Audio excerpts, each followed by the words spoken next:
Bom dia a todas e a todos que nos acompanham em mais uma aula, né, da plataforma Região em Redes, no curso Direitos Humanos e Saúde de Mulheres e Meninas. Essa é a nossa quarta aula com a professora, agora, né, com a professora Nair Teles, que vai conversar com a gente sobre direitos humanos, justiça e saúde. A professora Nair, né, está hoje, né, na África do Sul, gentilmente conseguiu reservar na agenda um horário para nos brindar com essa aula, e eu gostaria de passar para ela, não sem antes fazer a apresentação, né? A professora Nair é mestre e doutora em Sociologia pela Universidade de Bordeaux, 2, na França. Ela tem mestrado em Sociologia pelo Instituto Universitário de Pesquisas do Rio de Janeiro, e o UPERJ, e é pesquisadora do Departamento de Direitos Humanos, Saúde e Diversidade Cultural da ENSP, a Escola Nacional de Saúde Pública, né, Sérgio Arouca, da Fiocruz. Nair, mais uma vez, muito obrigado. Passo para você a palavra. Ok, eu que tenho que agradecer. Eu já avisei os outros, eu estou saindo de uma gripe meio bem punk, que eu nem imaginava mais ter. Enfim, então peço desculpas pela voz e as tosses que eu vou fazer no meio da apresentação, antes de mais nada.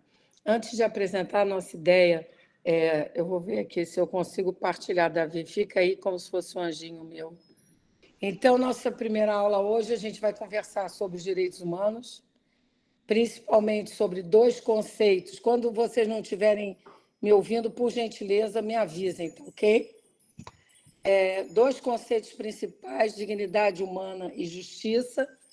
Na segunda aula, semana que vem, a gente vai um pouco trabalhar o nível do Brasil, e a última aula seria mais específica na área da mulher, na medida em que é o interesse de vocês. Em 3 aulas, a gente não consegue dar conta da temática, né? Então, o que eu vou apresentar a vocês é uma síntese da síntese com as ideias que eu, Nair, considero as mais relevantes. Talvez, se outra pessoa fosse dar a mesma aula, abordaria outros aspectos. Por isso que eu destaco esses dois conceitos, dignidade humana e justiça. Pode passar, Davi. Pode mudar, querido. Isso. Veja bem, por que dignidade humana? Para mim, em todas as reflexões que eu venho, nesse livro que o David mencionou, eu escrevi o capítulo 2. Por que essa história de direitos humanos? Vou falar, não vou fazer terapia com vocês, mas eu vou relatar brevemente. Eu, como ele falou, eu estudei fora do país, e quando eu cheguei lá, a maior parte eu fui em 94, no século passado. Então, em 94, a ditadura termina em 88, entre aspas. Então, em 94 eu vou.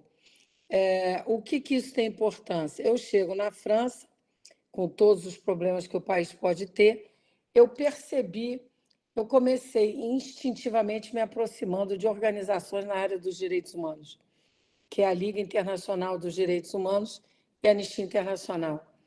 E aí eu percebi que a minha trajetória profissional ela estava baseada na área dos direitos humanos e eu não sabia. Quer dizer, eu não tinha essa noção, eu não tinha essa consciência. E aí eu ingressei nessa área. Quando eu volto para o Brasil, eu caio literalmente de paraquedas na Escola Nacional de Saúde Pública e eu falei, o que eu vou fazer aqui? Eu nunca sou socióloga, nunca me interessei honestamente pela área da saúde. E para mim foi um grande momento de mudança na minha carreira. E aí eu comecei a entender tudo. E eu criei um núcleo de estudos em direitos humanos e saúde, Helena Bessermann, no posto de saúde que a ENSP tinha então. E lá eu tinha a minha sala e nós criamos esse núcleo de estudos. Então, depois, acho que o Davi, não sei se partilhou, a gente, com o tempo, criou a primeira revista de Direitos Humanos e Saúde do Brasil. Então, em parceria com o Ministério da Saúde. Por que eu estou falando isso para vocês? eu percebi, através da minha prática, que tudo que eu fazia, como eu já disse, tinha relação direta com direitos humanos, ainda mais a saúde. E nesse processo de conhecimento, de estudo, de tentar entender o que eu estava vivendo, para mim, existem dois conceitos básicos nessa área, que é o conceito de dignidade humana e o conceito de justiça. Ok?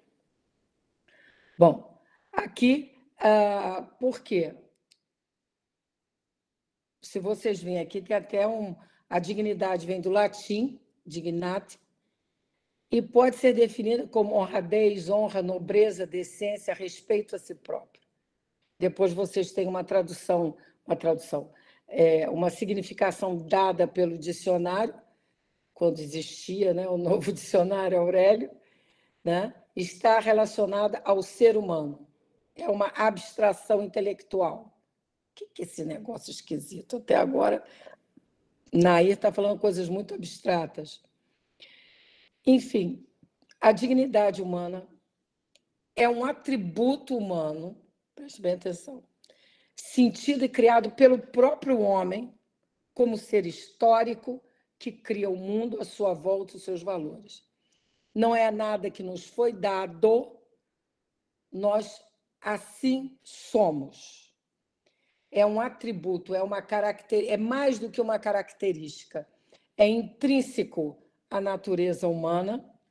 Evidentemente que esse conceito foi criado pelo homem, mas por ser um ser histórico. O que é um homem e um ser histórico?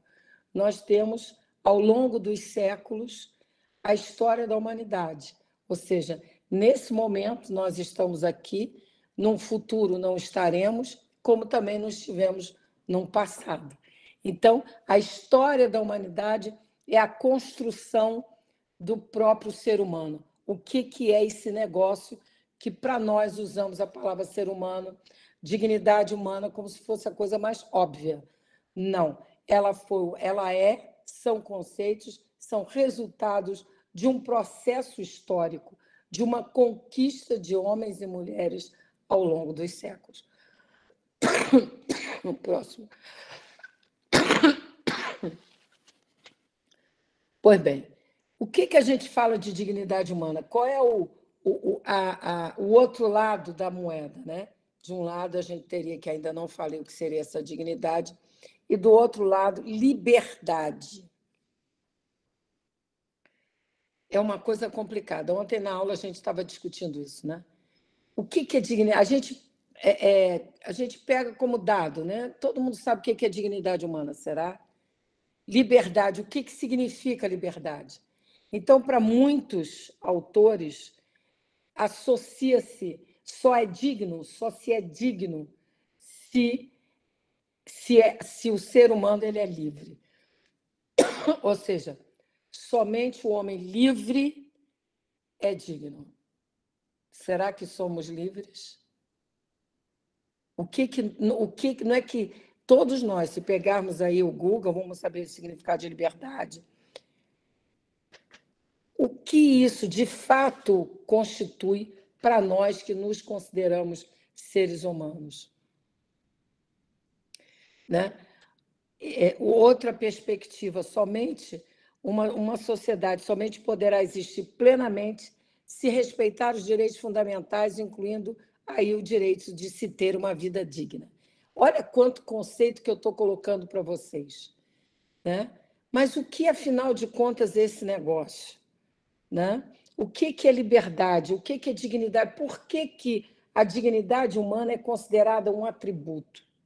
Né? Ou seja, independentemente da sua origem, da sua raça, do seu gênero, da sua orientação sexual, o fato de pertencer à humanidade é intrínseco à questão da dignidade humana e da liberdade. O que é de liberdade? É eu falar o que eu quero, dizer o que eu quero, viver como eu quero. O que será a liberdade, Davi? Ainda bem que tem o anjo Davi, né? Então, e aí eu coloco para vocês uma reflexão, ponto de reflexão. Não procurem em mim respostas. Essas mesmas respostas eu as procuro até hoje. E ontem uma aluna estava muito triste com aquele fato que aconteceu com aquela mulher no Rio de Janeiro, que saiu ofendendo todo mundo, batendo, escoteando, enfim. E ela falou assim: eu estou cansada, né? E eu disse para ela: é verdade, muitas das vezes, nós que estamos nessa área, eu estou nessa área talvez poucos anos mais do que vocês. Eu fui para a França, eu tenho há 30 anos que eu digo que eu estou na área dos direitos humanos, eu tenho 65 anos. Então, eu disse para ela: a gente pode ficar triste, revoltado, mas nunca perder a perspectiva de que nós pertencemos a uma humanidade. E aí é redundante, né? A humanidade dos humanos. Porque se a gente perder essa perspectiva, eles acabaram ganhando, né? É o que eu disse para ela: não importa quem são esses eles, né? Eles venceram. Então, a nossa área é uma área delicada. Vocês sabem, muitas pessoas, não só no Brasil, mas fora do Brasil, em vários continentes, sofrem perseguições exatamente porque falam DH, né? Direitos humanos. Então, nós acreditamos nisso. É um legado que pessoas nos deixaram, principalmente quem pensou isso num primeiro momento foram os grandes filósofos da humanidade, desde a Grécia até os dias atuais. E eu pergunto a vocês, o que é esse negócio que a gente chama de humanidade? O que é isso? Humanidade é o quê? É uma atitude? É o quê? Uma moralidade? Um sentimento de benevolência para com o semelhante? Não há resposta. Ontem a gente também falando, e alguns alunos acreditam que são os três ao mesmo tempo. Ao mesmo tempo, é uma atitude, é um conceito moral e é um sentimento de partilha com o outro. O outro tão difícil da gente aceitar, talvez até de entender, né? Uma de vocês colocou assim: esses conceitos andam juntos. Não, esses conceitos não andam juntos. Eles são a mesma coisa, certo? Por exemplo, eu vou pegar esse bloquinho, né? Esse bloquinho está na minha mão, não é isso? Se eu puser esse bloquinho no meu ombro, já não é mais o mesmo bloco, não é isso? Por quê? Aqui já tem o meu corpo, já tem o meu ombro. Independentemente de vocês estão vendo por uma ótica diferente de cada um. O que eu quero dizer com isso? São conceitos que estão não ligados, mas que eles são uma coisa só. É como você pegar várias tintas e você as mistura. Ali dentro aparece ou um azul, ou um verde, ou um amarelo, mas você sabe que ali dentro a composição daquela tinta ela é feita de diferentes cores. Então, é isso que eu estou tentando falar para vocês.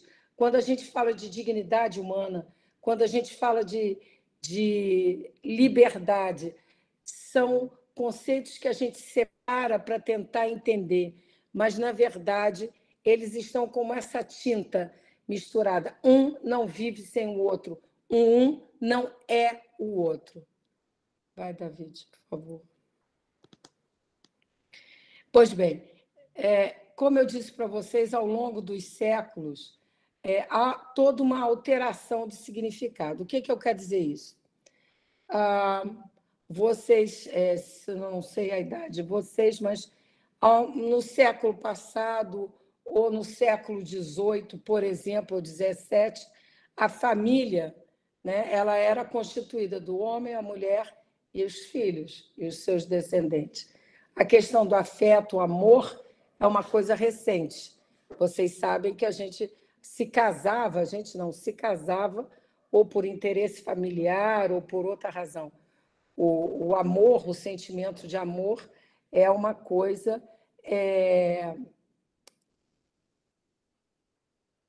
Não, Deise, o amor, por exemplo, era algo que veio posteriormente com o movimento do romancismo, etc.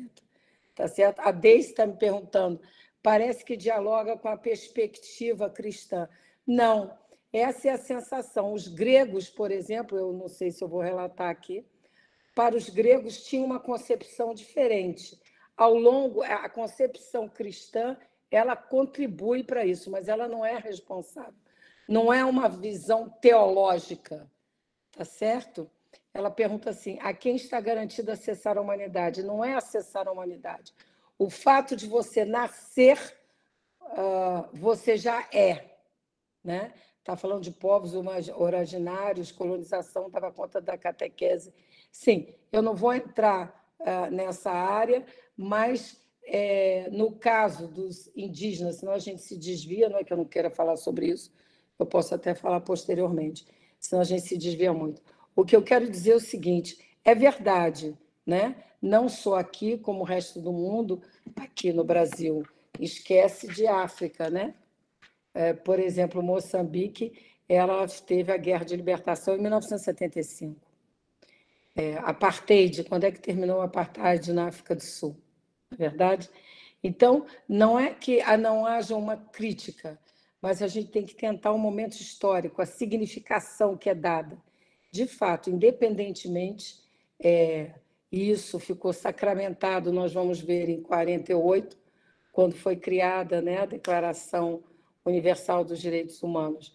Não importa a sua origem, seja iraniano, seja israelense, seja americano, seja chileno, o fato de nascermos automaticamente pertencemos ao que a gente chama de humanidade. No século XXI, veja bem, quantos séculos, nós estamos vindo da Grécia Antiga, né? A palavra humanidade, né? A palavra humanidade é empregada ao nível público e por decisores políticos, em particular, como uma máxima moral importante. Ou ela é do domínio da filosofia moral? É uma questão filosófica de ciência ou direito? O que é essa coisa que nós chamamos e que a gente pertence, chamada humanidade? Você pode ter, em momentos particulares, o uso dessa palavra com uma conotação partidária, político-partidária, né? Nós, infelizmente, no Brasil, estamos vivendo pessoas de espectro político oposto. Pode deixar, Deise, a gente vai apresentar, tá bom? A declaração. Espectros políticos opostos utilizando os mesmos conceitos. Né? Aí você vai dizer, pô, não, então é de acordo... Veja bem, sim, é de acordo com aquilo que você gostaria que o outro apreendesse de você. Apreendesse, não é aprender de você. Apreender de você. Então, a humanidade é o quê? O conceito de humanidade, de pertencimento. Se você vai no aeroporto, quando eu estive agora na Etiópia, você vê o mundo passando por ali, né? Você vê pessoas de espectro, de origens diversificadas. Nós pertencemos a isso.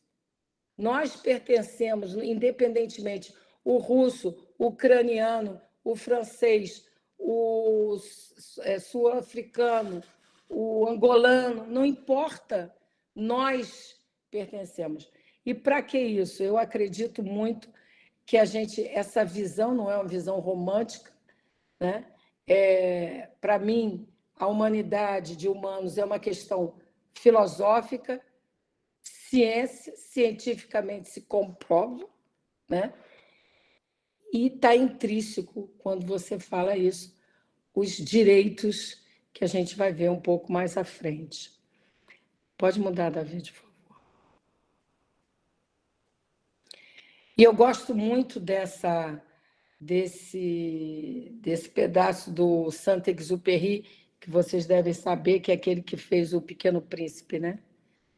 Em um momento ele fala, Cada um é o único responsável. Cada um é o único responsável por todos. E essa frase dele que eu acho magnífica. Eu julguei que o homem resumia os homens, a diversidade humana, tal como a pedra resume as pedras.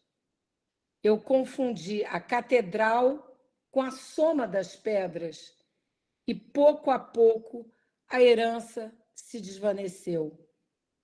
Para ele, então, é preciso restaurar o homem. Ele é a essência da minha cultura, ele é a chave da minha comunidade, ele é o princípio da minha vitória. E é essa mensagem que eu gostaria de deixar com vocês.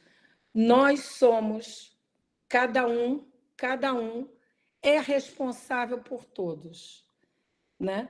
E uma coisa que Martin Luther King sempre dizia, Martin Luther King dizia, perfeito, ele dizia, a pior coisa é o silêncio dos inocentes, né? Então, é esse compromisso, não importa se você é verde, amarelo, gay, trans, qualquer, faz parte de nossa humanidade. É difícil, momentos, às vezes, a gente fica confuso, como ontem a Márcia falou, mas, Nair, eu já não aguento mais. Não. Fala para o outro quartinho, tá? Ok. Não, nós estamos juntos. O ideal seria, desde criança na escola, nós termos uma cultura humanista, uma cultura de respeito ao outro, que é a coisa mais difícil que tem. Eu vou dar o meu exemplo aqui. Em princípio, se eu fosse nos Estados Unidos, eu era afrodescendente, né? Mas meu biotipo é branca. E quando eu estou aqui em África já há muitos anos, e eu, quando cheguei lá em Moçambique, no departamento, eu não prestei atenção, foi uma colega um dia que falou, Naí, você é a única branca aqui. Eu levei um susto, eu até então não havia percebido, né? Não que eu fosse, mas é essa sensação de você não ver no outro um diferente de você, né? Então, vou dar um outro exemplo. Meu cabelo é liso, né? Então, uma vez eu estava numa coisa aqui na África do Sul, que eles chamam de game, é onde ficam os animais selvagens. Então, na recepção, tinha uma porção de criança de escola. E eu gosto de criança, né? Então, me acheguei e o que elas pediram era para eu tocar no meu cabelo. Eu estou falando do outro, né? Eu aqui sou o outro. Estão percebendo o que eu estou tentando dizer para vocês, né? Então, eu tenho, por exemplo, um projeto que eu tenho em Moçambique, já também há muitos anos, numa comunidade pobre. Um dia, uma menina, hoje ela já está uma adolescente, se sentou no meu colo e veio com a boca para mamar no meu peito. Eu, evidentemente, que eu não empurrei, exatamente, ser alvo de ódio. Pois é, querida, eu acredito na humanidade ainda. Então, ela, quando veio no meu peito para mamar no meu peito, eu, na hora, achei esquisito. Eu falei, querida, não, eu não tenho mais leite, né? Não sai leite mais do meu peito. E ela disse assim para mim, eu queria ver como é que era, né? Como é que é o peito de uma branca. Então, é isso que nós estamos falando. Quando você partilha a humanidade, não é que você fique cego, né? Você dá muito mais atenção ao caráter do que propriamente o biotipo, o fenótipo, cabelo liso, branco, cabelo sei lá o quê, cor do olho, puxado, não puxado. Aí, David, eu queria que você, desses vídeos que eu mandei para você, tem um vídeo chamado Dignidade Humana, que, se não me falha a memória, é o primeiro vídeo que eu mandei para ti, que eu gostaria que a gente ouvisse um pouco antes de passar para outro momento. Podemos, Davi? Sim, o sobre a dignidade da pessoa humana. Isso, tá. Isso. Eu vou interromper essa tela aqui. Pois bem. E aí é o outro conceito também muito complicado, chamado justiça. A primeira vez que eu me deparei com essa complexidade desse conceito, porque, veja bem, a aula que eu dou tem a ver com a história da nossa vida, não é verdade? As coisas, a gente nos chama a atenção em função daquilo que a gente vivenciou, não é? Há sempre um viés, né? Quando eu fui fazer meu curso de Direitos Humanos, que eu já estava na ESP, eu fui fazer um curso que eu falei, bom, se eu estou trabalhando, né, querendo, né, criar esse núcleo, eu tenho que ter algo que diga que eu sou. Então, eu consegui fazer esse curso nas Nações Unidas sobre direitos humanos. E lá, uma turma muito boa, e um dos colegas era jurista, e eu achava, a minha ignorância ou ingenuidade, de que o fato que justiça era igual à lei, ou seja, havendo um aparato legal, você poderia fazer justiça ou a justiça existiria, ou seja, quase sinônimo. E esse colega disse assim, Nair, nem toda lei é justa. O fato de ter um sistema legal, né, não necessariamente te dá um arcabouço de justiça. Eu achei aquilo, eu nunca até então tinha pensado nisso, né? Talvez pela história do país que eu morava, que eu morei, Brasil. O que ele fala, o Dor que fala sobre uma constituição de princípios, quer dizer, são os princípios que regem a sua vida. Então, esse princípio de dignidade humana, de humanidade dos humanos, são princípios. Eles podem ser abstratos, que as regras o tornam mais concretos, né? Quando a gente fala direito inalienável da pessoa humana, hoje quase todo mundo conhece, sabe o que isso quer dizer. Não é conhece, sabe o que isso quer dizer, né? Mas nem sempre é assim, e nem todos os países é assim. Há alguns países que, por exemplo, eu chamo de democracia controlada, mas isso é um outro momento. São países que têm um arcabouço legal, jurídico, né? Mas que a prática ela é autoritária e violenta. Mas isso é uma outra discussão. Então, eu pego sempre nesse autor que eu gosto muito, do Sandel, que é um livro muito complicado para a gente ler, porque ele nos interroga de várias formas, que é o que é fazer a coisa certa. O que é justiça? Para Sandel é fazer o que é a coisa certa. Mas o que é fazer a coisa certa? Né? Ok, Bianca.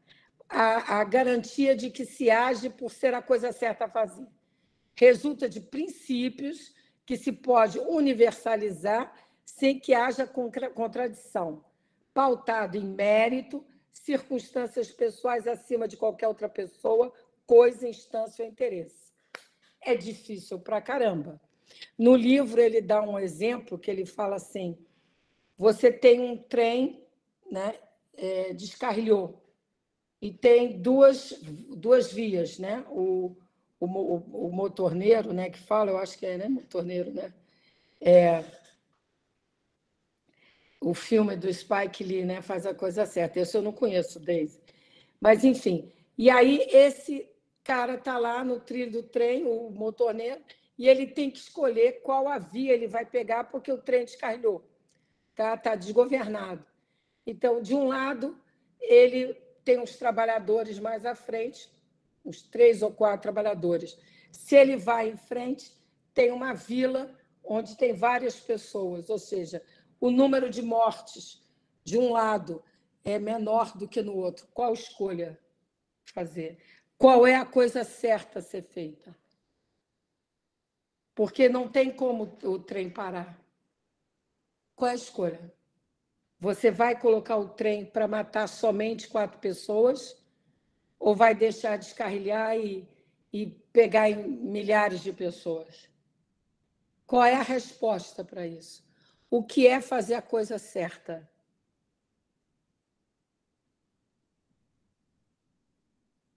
Então, é exatamente isso que esses autores nos trazem. O que é um ser racional? Qual é a escolha racional? Porque esse homem tinha que fazer esse homem ou essa mulher tinha que fazer uma escolha racional. Ou eu pego ali 4, vou morrer, ou eu vou ali mata 1000. Porque não tem outro jeito. Ele não tinha como tombar o trem e ele morrer sozinho, por exemplo. Tá certo? Então, qual é a escolha racional que se deve fazer?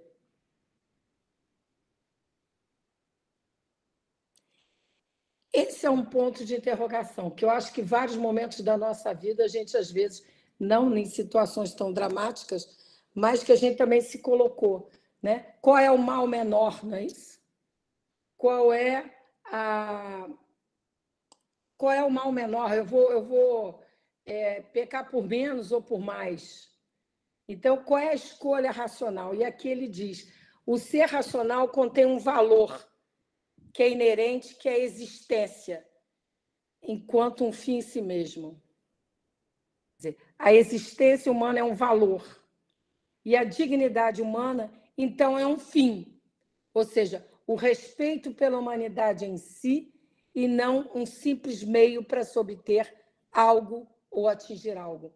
Isso é muito importante. Ou seja, numa educação humanizada ou humanista, esse fim, essa dignidade, ela é um fim em si, ela é em si. Né? Porque faz parte, você pode até, a aluna colocou a questão da religião, e nesse processo, se vocês lerem o capítulo 2 do livro, vocês vão ver que a gente vem desde... E é aquilo que se diz, né? O Deus que habita em mim é o mesmo Deus que habita em ti. É namastê, percebe? O que nos faz humanos é aquilo que nós somos iguais. Eu posso não gostar do Davi, o Davi pode também não gostar de mim, mas há um respeito, e esse respeito é inerente ao fato de sermos seres humanos. Pode vir, Davi. Outro, querido. Anterior, meu amor. Desculpa, gente. Bom, e aí vem toda essa discussão do que é uma sociedade justa. Eu não sei, Davi, se a gente vai ter tempo de passar esse vídeo que está no fim. Ele é mais ou menos uns 7 minutos, porque a aula também não demora muito. Você vê aí para mim o que você acha melhor. Você pode depois disponibilizar o link. A gente pode depois mandar o link dos outros 2 vídeos, né, que você elencou, para o pessoal assistir e vir para a próxima aula já com esses vídeos assistidos. Ótimo, ou se você fizer questão, a gente passa o vídeo, não tem problema. Não, vamos Estou pensando mais para garantir o seu tempo mesmo. Tá bom, querido. É muito gentil de sua parte, como sempre. Não vamos ver esse vídeo da Sociedade Justa, esse a gente partilha. O outro eu gostaria muito de ver, de assistir, que tem a ver com a Carta, né? Não os direitos internacionais, os direitos humanos. Pois bem, é exatamente isso que nos une. Tá? Ele fala, né? União social. É um projeto que rege as sociedades como uma união social. As escolhas individuais, políticas, não devem alterar a reivindicação que faz um dos outros. É uma proposta, não, isso aí não existe. Eu acredito que exista. Talvez isso não seja tão discutido. Quando o David nos procurou, eu falei, meu Deus, será que eu vou conseguir dar aula para tanta gente? Porque eu nunca dei. Eu não tenho Twitter, eu não tenho seguidor nenhum. Então, é essa possibilidade que você tem de partilhar aquilo que você aprendeu, que você tem junto ao outro. Então, não é, aqui está dizendo aqui, não visa a uniformização do ser e estar. Ela deve explicar e valorizar o porquê, a fim de que se possa compreender e defender a liberdade e a importância da existência humana. Esse, para mim, é algo fantástico, porque quando a gente fala de humanidade, humanidade dos humanos, dignidade humana, liberdade, está implícito, contido a noção de diversidade. Não estamos pregando uma uniformização. Quando falo somos todos iguais, não está querendo que eu seja igual a Laís, que seja igual a, acho que é Marina, né? Marisa, que é essa bonitinha de olho de batom vermelho. Enfim, não é. A beleza da humanidade é a sua diversidade. Né? Como eu falei para vocês, esse aeroporto na Etiópia, ele se tornou um aeroporto, quase que uma rodoviária internacional, né? Sai voos para todos os lados.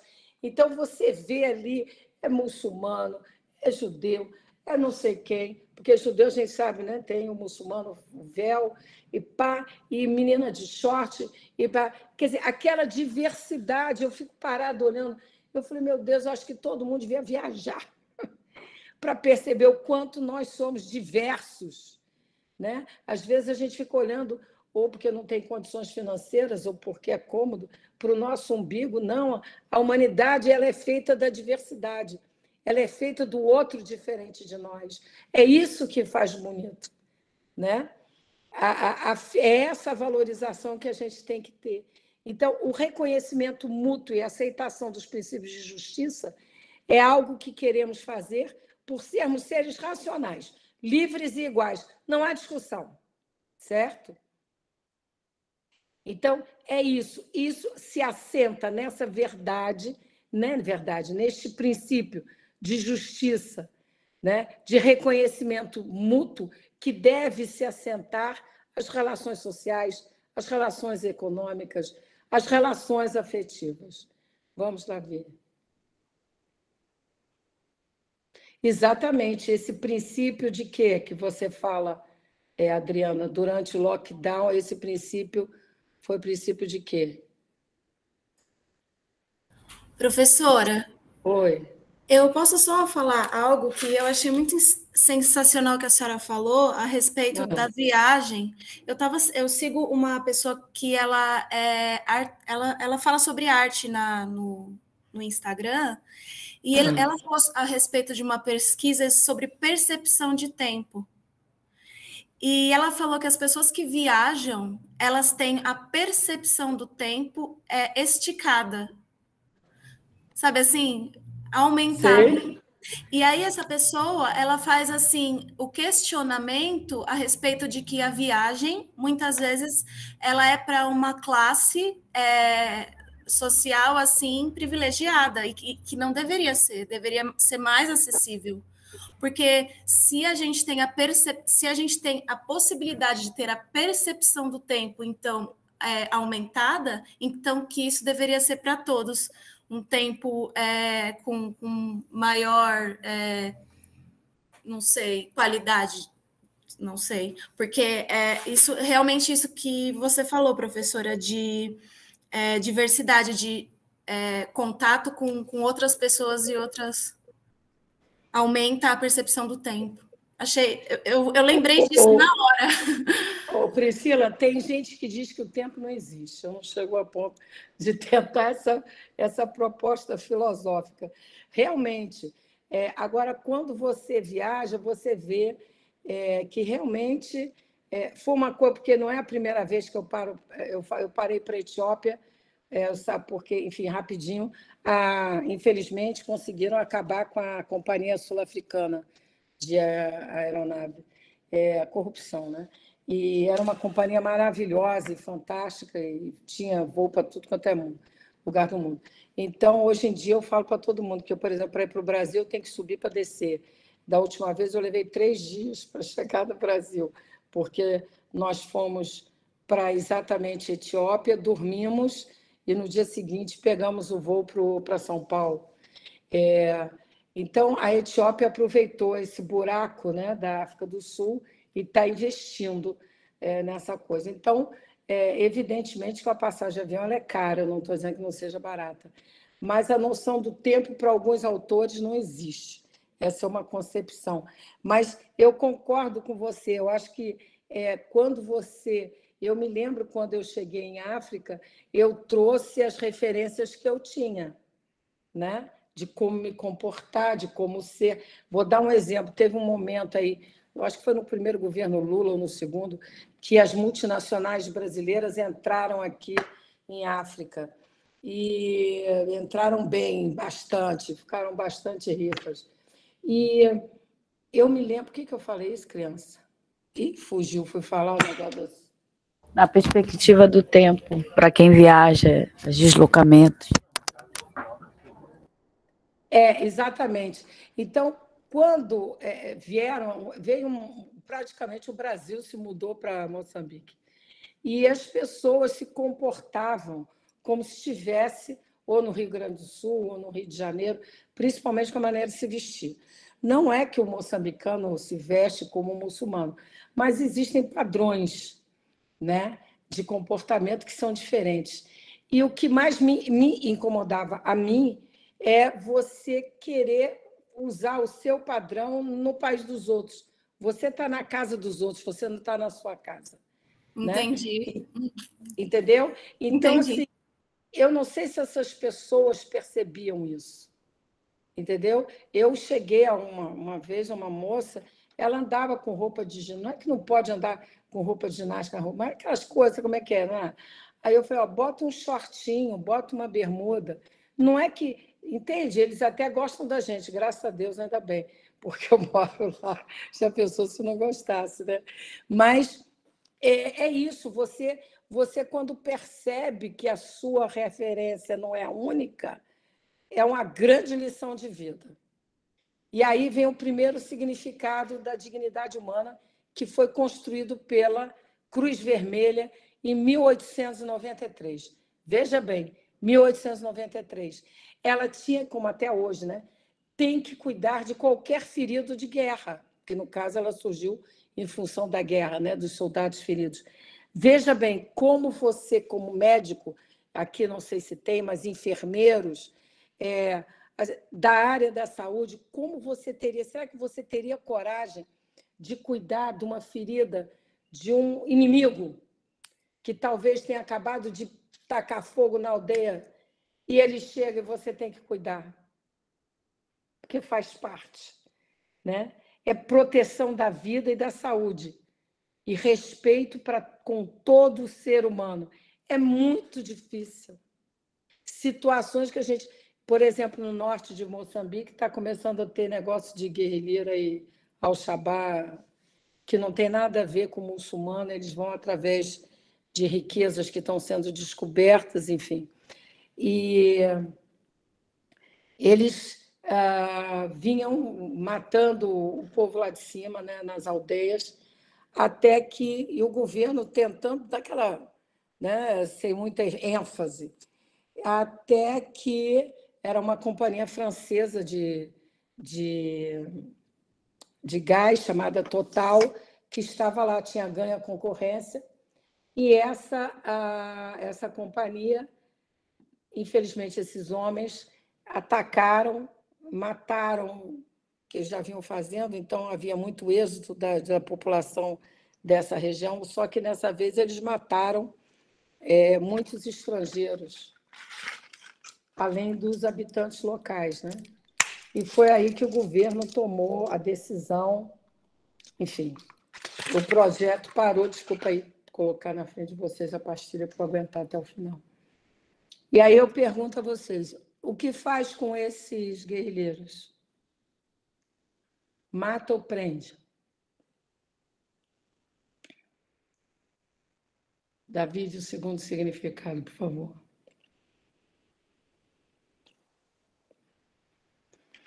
Ou seja, o que eu estou colocando primeiro e segundo? Não é que o primeiro acabou. É o primeiro momento em que isso sai da esfera mais filosófica e entra mais para o nosso cotidiano. O segundo significado atribuído à dignidade, a existência coletiva dos humanos, é um fenômeno biológico, nós somos humanos, e social, porque evoluímos ao longo dos milênios, ou é um aspecto da natureza humana que é predeterminada no nascimento? A noção de humanidade ela é inata porque você é um ser humano. Conhecimento, a ciência adquirida deve melhorar. Quer dizer, nós, tanto a ciência quanto o ensino, quanto a produção de conhecimento, tem apenas um único objetivo: melhorar a existência humana. A menina que falou sobre a época do Covid, deixa eu ver se eu acho, e a Etiópia será meu destino em breve, Daisy. É um país muito bonito, mas é muito complicado. Depois, você querendo, a gente conversa. Mas alguém falou aqui na época do Covid. Foi a Adriana Lins. Isso. Adriana Lins. Durante a pandemia, quando se questionava o lockdown, esse princípio foi bastante discutido, da justiça, de fazer a coisa certa. Exatamente. E aí, como é que você faz, Nanda? Nós tivemos aqui em África, a gente recebeu a vacina muito tempo depois, através de um setor lá da OMS que criou doada, né? Vacina doada. Isso foi muito tempo depois. O Brasil viveu uma situação particular, né? Nós aqui vivemos, e eu falo nós porque aí, independente da pessoa, ela veio depois, né? E eu acho que muitas coisas que o Covid nos proporcionou, uma delas essa discussão do valor da vida, da importância do outro, né? Entre outras coisas, né? Uma coisa híbrida a gente deve ao Covid. Olha que coisa horrível. Como outros aspectos, a discussão da própria saúde, né? A valorização da equipe médica, não só equipe de assistência, não só a médica, mas os enfermeiros, todo o staff, e que parece que agora já está diminuindo, mas, de qualquer forma, a discussão sobre ciência, né? De repente, nunca se valorizou tanto a ciência quanto nessa época. Pode mudar, David. Bom, eu não sei, em função da hora, quanto tempo vocês vão nos dar, mas aqui está falando da liberdade de cercear, de ir e vir, na época do Covid. Ana, eu acho que foi um momento muito importante de você ter cuidado com o outro, porque a máscara não era só para você proteger a você, embora a ênfase era dada nesse aspecto. Era para você defender, proteger o outro, né? Essa gripe que eu peguei no aeroporto da Etiópia. Eu estava sentada do lado de um casal, e com as minhas manias, eu de costas, fingindo que eu estava olhando ali para os aviões, e simplesmente o homem tossiu no meu pescoço. Ele não é aquele... Eu senti aquele bafo aqui no meu pescoço. Eu falei, eu faço o quê? Né? Eu faço o quê com esse homem? Levanto, faço um desacato a ele, o que é? É isso mesmo, Natália, foi fácil. O que eu fiz foi porque eu ando sempre com aquela garrafinha de álcool até hoje, e passei álcool aqui no meu pescoço, mas aí dancei, quarta-feira já estava no estado que eu estou. Então, essa foi uma discussão, por exemplo, que a China teve, né? Só que a China, a questão da democracia é muito complicado. Então, esse direito mandamos primeiro lugar. Ok. E o que é, então, esse negócio que a gente fala de direitos humanos, que começou lá depois? Não é que começou, sempre existiu, tá certo? Mas, como eu disse a vocês, após a Segunda Guerra Mundial, em 1948, que isso se constitui mesmo, e vocês vão ver, levou 3 anos para que a declaração fosse fechada e aceita por todos. Então, os direitos humanos internacionais, são internacionais, eles definem o que os governos podem ou não podem fazer e deviam fazer para os seus cidadãos. São considerados como sendo igualdade aplicável a todos, em qualquer parte do mundo, em todas as fronteiras, todas as culturas e regiões. Eles são universais, interligados e indivisíveis. Não existe um direito humano superior ao outro. Todos são uma coisa só. Lembra da tinta? é exatamente essa concepção, tá? Eles consistem em obrigação que os governos concordaram ter por forma a ser eficiente na promoção e proteção dos direitos de cidadania. E isso eu acho que vocês devem saber, quando a declaração ou qualquer carta internacional, quando ela é promulgada, um governo ele pode não assinar essa carta, ele pode assinar a carta com restrições a alguns incisos, tá? Ou ele pode acatar a carta. Ao acatar a carta, ou mesmo que ele acate apenas alguns incisos e capítulos, ele está automaticamente comprometido a mudar as suas leis locais. Nós vamos ver, Jordana, a questão das mulheres e das crianças depois. A minha ideia, primeiro, é que vocês compreendam os conceitos, porque parece que a gente nasceu sabendo que é direitos humanos. Hoje, muito mais do que quando eu comecei. Mas o que eu estou tentando passar para vocês são conteúdos, ok? São conteúdos sem os quais a gente acaba banalizando algo que não é para ser banalizado. A Deise quer falar. Oi, professora. Eu queria... sou assistente social, trabalho na saúde aqui no município de Atibaia, no interior de São Paulo. Estou atuando na gestão. Quando a gente vai falar da perspectiva, eu sei que ainda tem mais uma aula, mas a perspectiva dos direitos humanos, enquanto essa concepção teórica, filosófica e prática, né, de cotidiano, que eu entendo que você diz, o quanto que isso, para mim, a impressão é que no campo da saúde pública, isso foi um pouco que deixado, né, de lado no sentido das populações em vulnerabilidade, né? Então, e eu acho que é um legado até que precisa ser trazido à tona de novo, que a saúde pública nasce disso, né? Esse videozinho aí da Fiocruz que você passou aqui, maravilhoso, ele traz essa ideia de que essa ação, né, sanitarista, de avanço, de criação de política pública, né, que tem como critério a universalidade, a equidade, né? Hoje, no campo, por exemplo, da onde eu atuo, a gente tem discutido muito um valor que é a equidade, né, que é essa justiça social, né, que tem a ver muito numa perspectiva de ampliar acesso, né, a populações que historicamente são alijadas do processo, né? E como que você vê hoje, professora Anaí, esse retrocesso, né, no campo dos direitos humanos, assim, né, entre esses 10 anos, estou falando de uma realidade brasileira,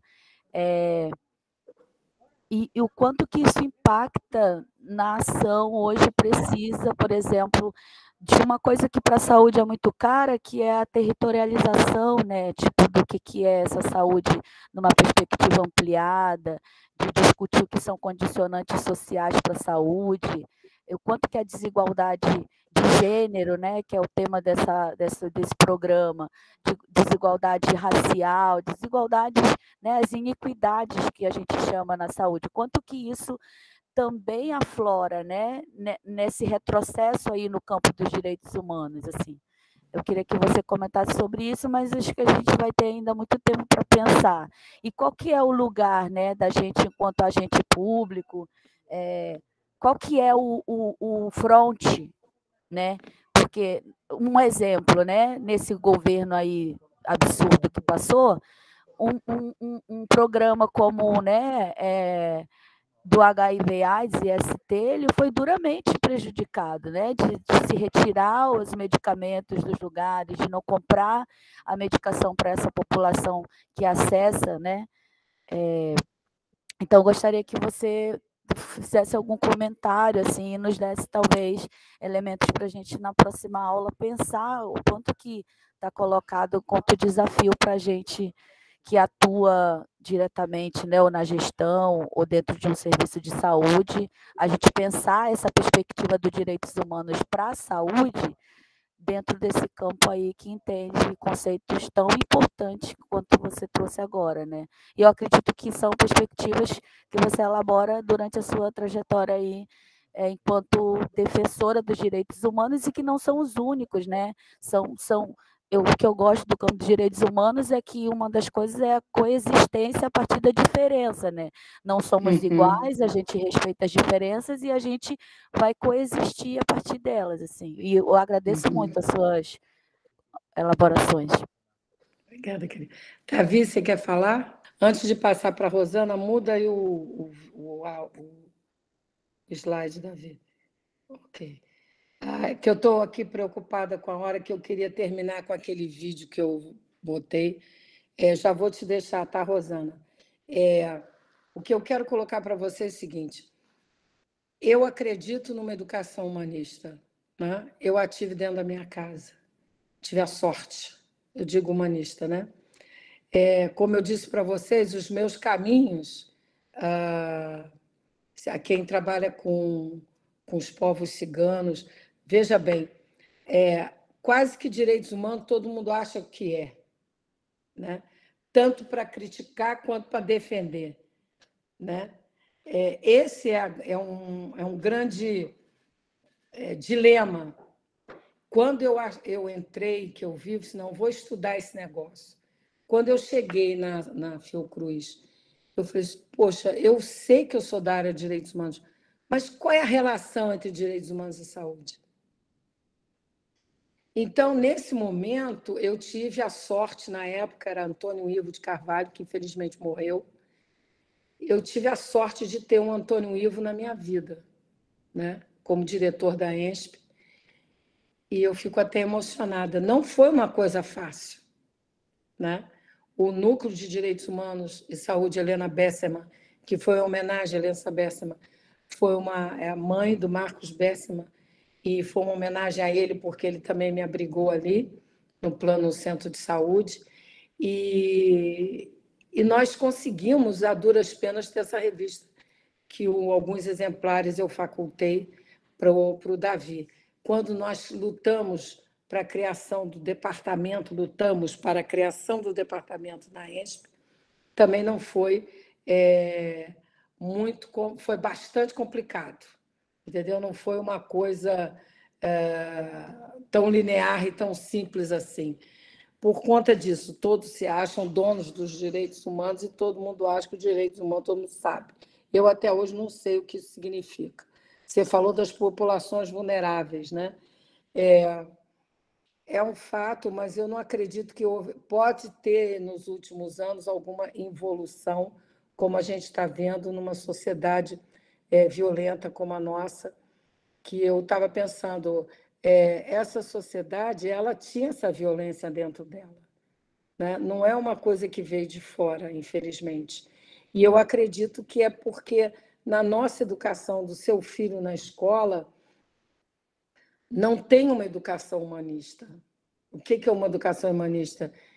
Eu não preciso gostar do Davi, nem o Davi precisa gostar de mim, mas nós temos que nos respeitar porque nós fazemos parte dessa coisa que a gente chama de humanidade, de direitos humanos, certo?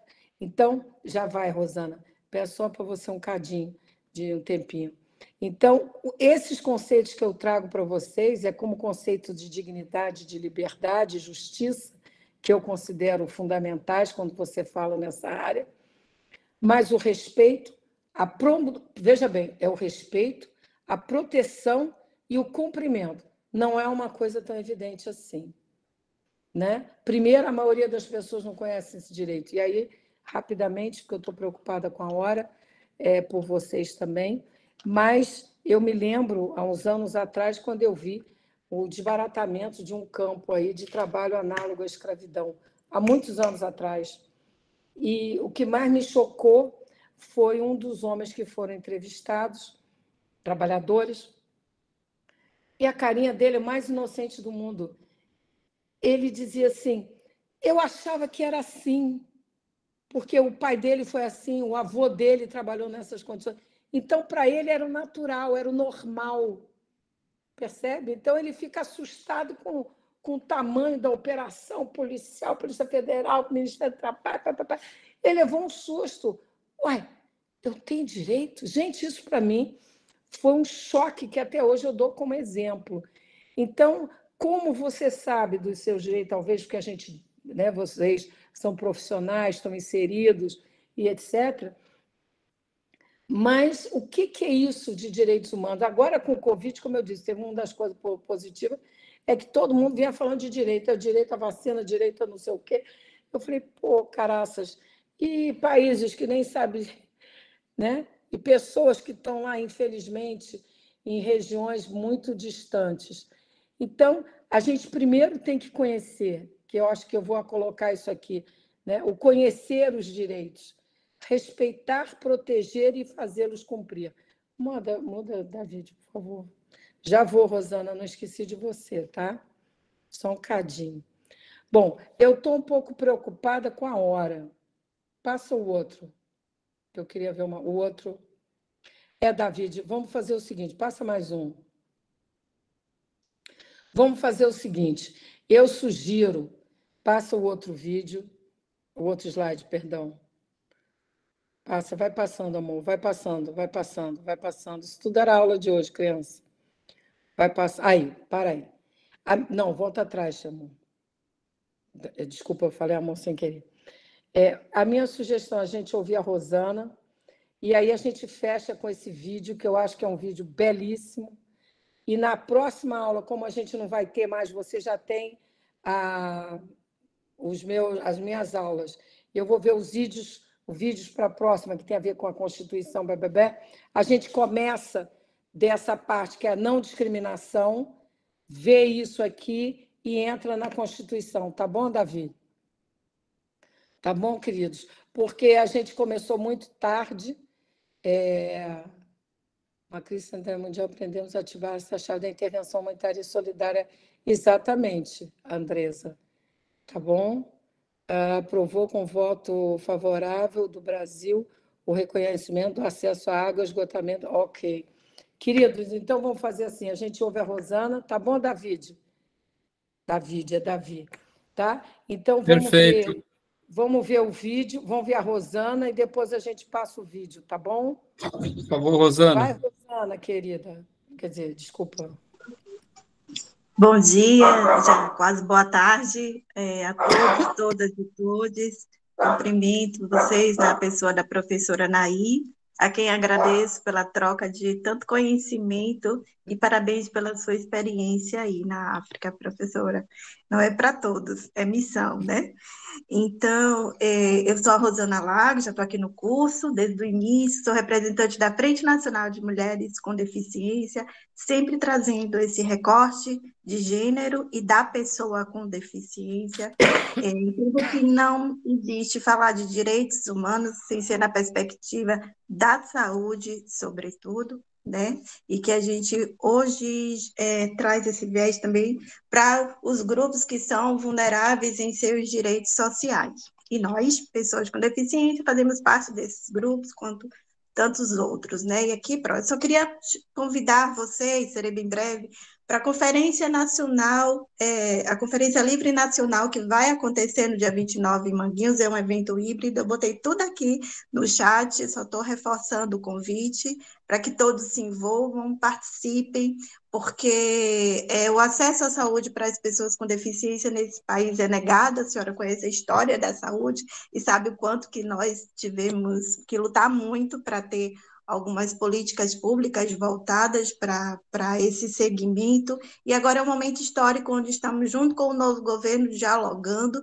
e escrevendo esse capítulo do SUS para as diretrizes dos próximos 4 anos. Então, a minha fala aqui é bem breve, somente para reforçar esse convite que faço, podem se inscrever no link. Importante que profissionais da área de saúde e tantos outros se envolvam e conheçam de perto essa temática e contribuam com as propostas e a diretriz. Vamos construir um SUS mais humanizado, respeitando as diferenças e que caibam todos. Obrigada, gente. Bom dia. E a senhora pode participar daí, viu, Pro? Obrigada, minha filha, por dia. David, vamos ao vídeo. Where, after all, do universal human rights begin? After World War II, it was clear that the horrors of the war should never be allowed to occur again.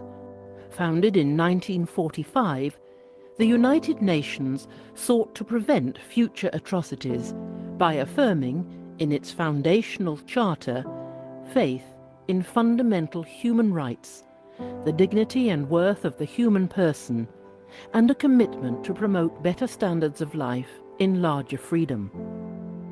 In the years that followed, member states of the United Nations strived to develop the human rights provisions of the Charter and capture them in a single document. It took 3 years to agree on a common vision. On the 10th of December, 1948, the General Assembly of the United Nations adopted the Universal Declaration of Human Rights as a common standard of achievement for all peoples and all nations. Still, it is the first step in a great evolutionary process. It is the first occasion on which the organised community of nations has made a declaration of human rights and fundamental freedoms, and it has the authority of the body of opinion of the United Nations as a whole. And millions of people, men and women and children all over the world, will turn for hope and guidance and inspiration to this document.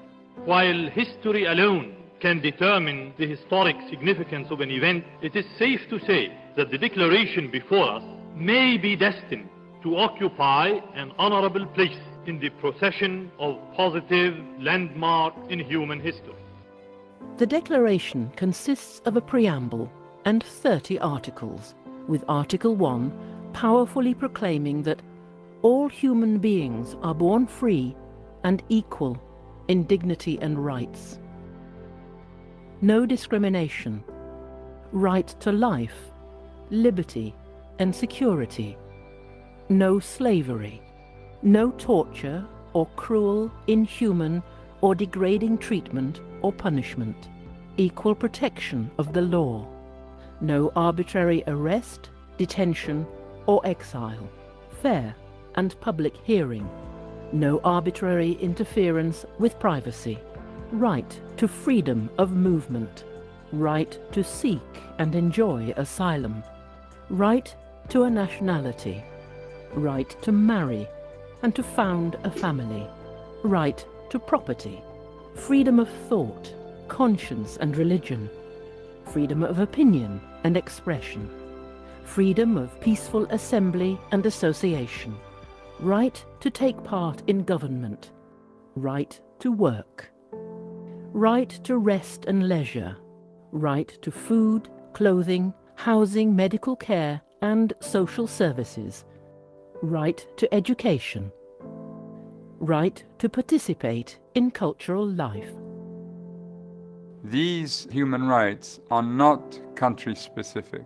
They are not a reward for good behavior or particular to a certain era or social group. They are the rights of people of every color, from every race and ethnic group, whether or not they have disabilities, citizens or migrants, no matter their sex, their class, their caste, their creed, their age, or sexual orientation. The Declaration has generated action for human rights protection in many ways. It has inspired hundreds of human rights instruments that together constitute international human rights law and a number of international bodies and mechanisms for human rights protection. The principles of the Declaration have supported the decolonization struggle and have been enshrined in the constitutions of the newly established countries which have joined the United Nations. The Declaration has inspired national and regional human rights protection systems, including legislation and institutions. And it continues to guide the work of human rights defenders and advocates worldwide. Today, the Declaration is available in more than 500 languages and dialects, and it has obtained the Guinness World Record for the most translated document in the world. The 10th of December, the day on which the Declaration was adopted, is celebrated each year as Human Rights Day. The Declaration emphasizes the relevance of human rights in our daily lives. Where, after all, do universal human rights begin? In small places close to home, so close and so small that they cannot be seen on any maps of the world. Yet they are the world of the individual person, the neighborhood he lives in, the school or college he attends, the factory, farm, or office where he works. Such are the places where every man, woman, and child seeks equal justice, equal opportunity, equal dignity without discrimination. Unless these rights have meaning there, they have little meaning anywhere. Without concerted citizen action to uphold them close to home, we shall look in vain for progress in the larger world.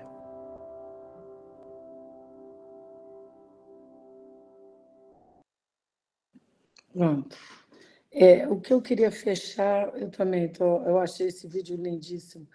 E o que eu mais gostei, e isso eu aprendi quando eu fui no meu curso, é que os direitos humanos não é, embora seja uma questão filosófica também, ele fala da nossa vida.